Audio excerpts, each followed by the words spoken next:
다 함께 사도신경으로 목요일 새벽기도회 영상으로 함께 드립니다. 사도신경으로 신앙을 고백합니다.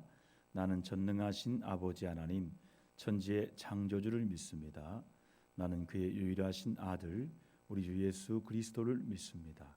그는 성령으로 잉태되어 동정녀 마리아에게서 나시고 본디오 빌라도에게 고난을 받아 십자가에 못 박혀 죽으시고 장사된 지 사흘 만에 죽은 자 가운데서 다시 살아나셨으며 하늘에 오르시어 전능하신 아버지 하나님 우편에 앉아 계시다가 거기로부터 살아있는 자와 죽은 자를 심판하러 오십니다.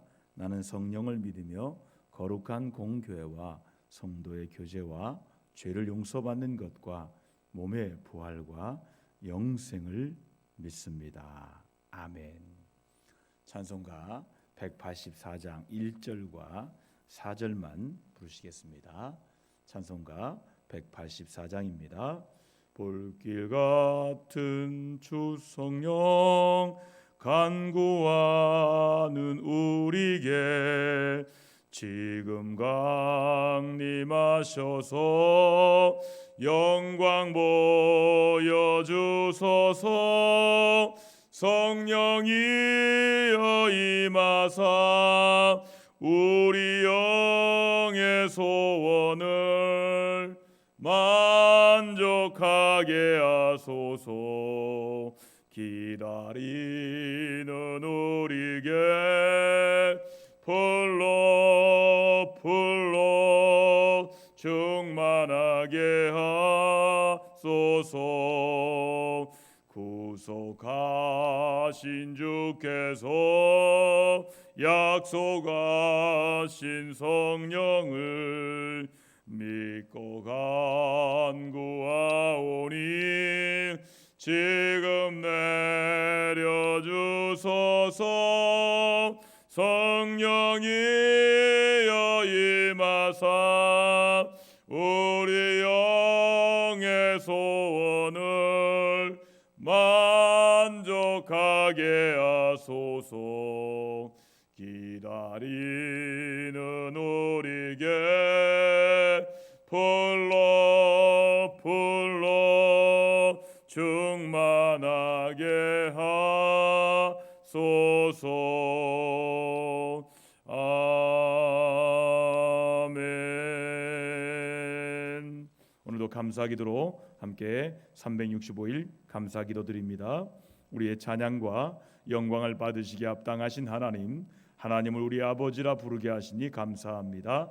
잠시라도 주님을 떠나 살 수 없는 나약한 존재이나 긍휼을 베푸시니 감사합니다.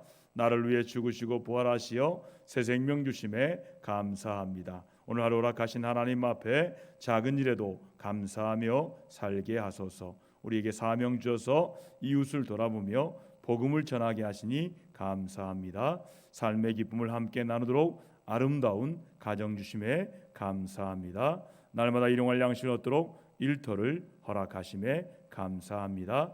어제 오늘 내일도 주님 주신 평안을 누리게 하심에 감사합니다. 주를 사모하며 천국 소망을 품고 살게 하심을 감사드립니다. 모든 순간 하나님과 동행하며 기쁨의 삶을 살아내게 하옵소서. 나를 위해 죽으시고 부활하신 예수님의 이름으로 365일 감사기도 드립니다. 아멘. 오늘 목요일에 주신 말씀은 누가복음 13장 1절에서 9절까지 말씀입니다. 말씀을 함께 합독으로 가정에서 성수에서 함께 읽습니다. 신약성경 117면에 나와 있습니다. 누가복음 13장 1절에서 9절입니다. 그때 마침 두어 사람이 와서 빌라도가 어떤 갈릴리 사람들의 피를 그들의 제물에 섞은 일로 예수께 아뢰되 대답하여 이르되 너희는 이 갈릴리 사람들이 이같이 해 받음으로 다른 모든 갈릴리 사람보다 죄가 더 있는 줄 아느냐? 너희에게 이르노니 아니라 너희도 만일 회개하지 아니하면 다 이와 같이 망하리라. 또 실로암에서 망대가 무너져 치어 죽은 18사람이 예루살렘에 거한 다른 모든 사람보다 죄가 더 있는 줄 아느냐? 너희에게 이르노니 아니라 너희도 만일 회개하지 아니하면 다 이와 같이 망하리라. 이에 비유로 말씀하시되 한 사람이 포도원에 무화과 나무를 심은 것이 있더니 와서 그 열매를 구하였으나 얻지 못한지라. 포도원지기에 이르되 내가 3년을 와서 이 무화과 나무에게 열매를 구하되 얻지 못하니 찍어 버리라. 어찌 땅만 버리게 하겠느냐. 대답하여 이르되 주인이여 금년에도 그대로 두소서. 내가 두릅하고 거름을 줄이니 이후에 만일 열매가 열면 좋거니와 그렇지 않으면 찍어 버리소서 하였다 하시니라. 아멘. 오늘 묵상할 말씀의 제목을 굳이 정하라면 회개의 기회에 대한 말씀입니다. 1절에서 5절은 자기 죄부터 회개하는 말씀에 대해서 묵상할 수 있는 말씀입니다.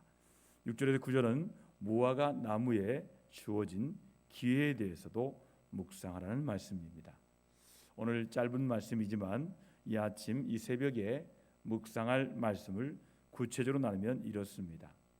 오늘 말씀을 통해 예수님은 어떤 분이냐면 다른 사람이 당한 사고에서 죄를 찾는 이들에게 먼저 자신의 죄부터 회개하라고 말씀하시는 예수님이십니다. 그런데 열매 없는 무화과 나무의 비유처럼 회개의 기회는 제한되어 있을 것을 말씀하시는 예수님입니다. 예수님이 공생의 첫 번째 하신 말씀이 회개하라 천국이 가까이 임하였다. 세례요한의 회개에 대한 말씀을 또 예수님도 첫 번째 입을 여는 것이 회개하라, 이 회개에 대한 말씀을 하셨는데 오늘 말씀도 회개의 기회는 제한되어 있을 것을 말씀하시는 예수님의 말씀, 그 예수님을 묵상할 수가 있습니다. 8절 말씀을 한번 같이 읽어볼까요? 8절 말씀입니다. 대답하여 이르되 주인이여 금년에도 그대로 두소서. 내가 두릅하고 거름을 줄이니. 열매 없는 무화과 나무 같은 우리에게 기회를 더 줘야 한다고 하나님에게 호소하는 중보자이신 예수님이십니다. 그분이 십자가 아니었다면 애초에 시작조차 할 수 없는 구원의 여정이나 우리 태보 때문에 결코 포기하지 않으실 것입니다. 또 한 번 연장된 기회인 오늘 하루, 이제는 내가 그 사랑에 답할 때가 아닌지를 한번 깊이 기도하시는 새벽 되기를 바랍니다.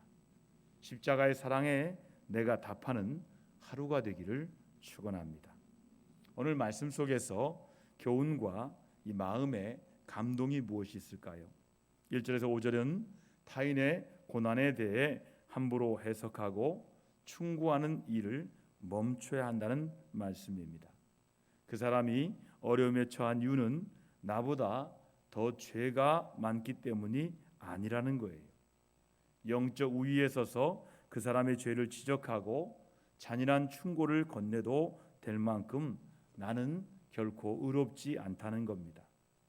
이 갈릴리 사람들이 멀리 예루살렘 성전까지 와서 정성스럽게 제물을 바치다가 로마 군인에게 학살당한 일에 대해서 유대인들은 경건해 보인 그들의 예배에 은밀한 죄가 숨겨져 있을 거라고 수군대며 다행히 그 사건에 휘말리지 않는 자신들의 예배가 순전하다고 우월감에 빠져 있었습니다. 무너진 망대에 예루살렘 사람 18명이 깔려 목숨을 잃은 일에 대해서도 희소한 사고인 만큼 특별히 죄가 큰 사람들에게 임한 심판일 거라고 생각했습니다. 하지만 하나님의 심판은 먼저 더 큰 죄인에게 임하는 것이 아니라는 거예요. 우리 모두 타락한 세상 속에서 회개하지 않으면 모두 망할 수밖에 없는 위태로운 죄인들로 동일하게 서 있다는 것입니다. 그래서 우리는 타인의 재앙이나 불행에서 그들의 죄를 찾기보다는 나 자신을 먼저 돌아보아야 한다는 것입니다.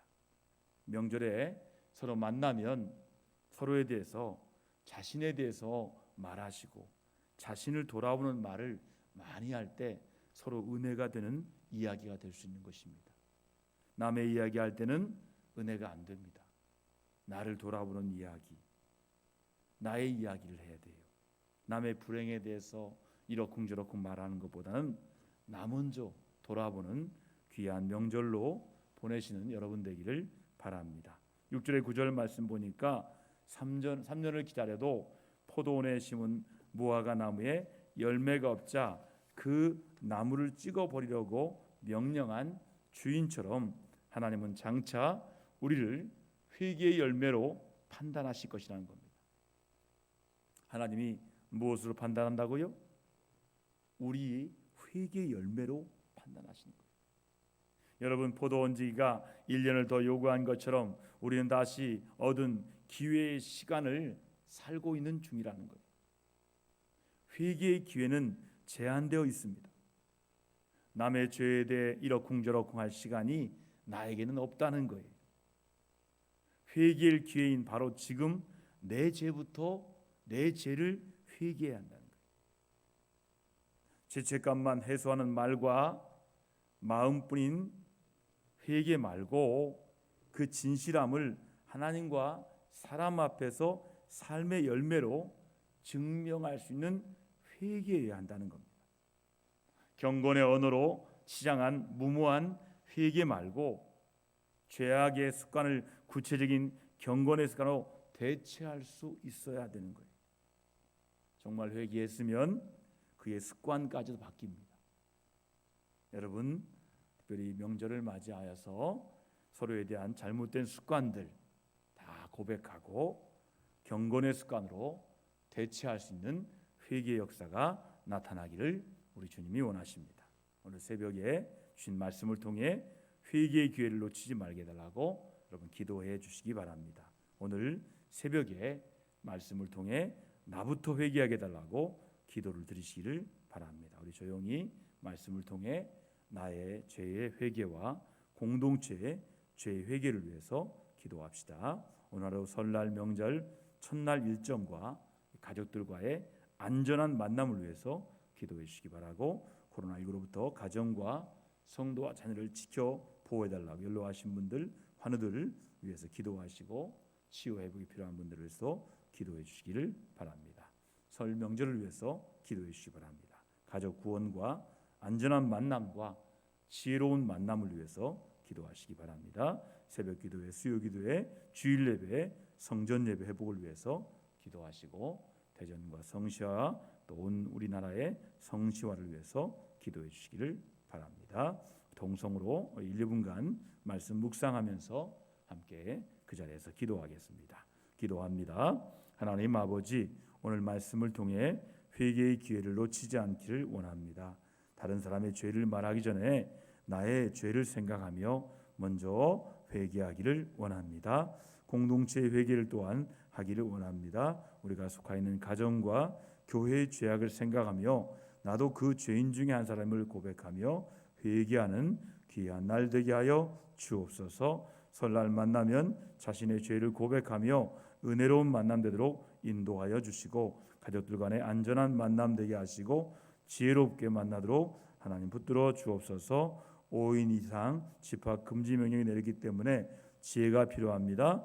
지혜롭게 교대로 만날 수 있는 은혜를 허락하여 주시고, 여러 가지 하나님 은혜 가운데 만남의 기회를 하나님께서 허락하여 주시기를 원합니다. 코로나19 확산으로부터 가정과 성도와 자녀를 지켜주시고, 연로하신 분들, 환우들을 특별히 지켜주시고 회복과 치유를 위해 서로 위해 기도하도록 인도하여 주옵소서. 설 명절에 우상 숭배하지 않도록 지켜보호하시고 날마다 새벽마다 기도하게 하시고 거룩한 선전에 나와 예비하기를 사모하게 하여 주옵소서. 대전 성시화를 위해 기도합니다. 각자의 고향의 성시화를 위해서 기도하게 하시고 각자의 교회를 위해서 기도하는 귀한 명절로 축복하시며 가정에서 예배하는 역사가 있도록 인도하여 주시옵소서. 예수님의 이름으로 감사하며 간절히 기도드리옵나이다. 아멘. 주의 기도로 함께 기도합니다. 하늘에 계신 우리 아버지 이름을 거룩하게 하시며 아버지의 나라가 오게 하시며 아버지의 뜻이 하늘에서와 같이 땅에서 이루어지게 하소서. 오늘 우리에게 일용할 양식을 주시고 우리가 우리에게 잘못한 사람을 용서하여 준 것 같이 우리 죄를 용서하여 주시고 우리를 시험에 빠지지 않게 하시고 악에서 구하소서. 나라와 권능과 영광이 영원히 아버지의 것입니다. 아멘. 가정에서 꼭 가정 예배에 가정 기도에 꼭 드리시기를 바랍니다. 기도하시다가 오늘도 승리하시는 하루 되기를 바랍니다.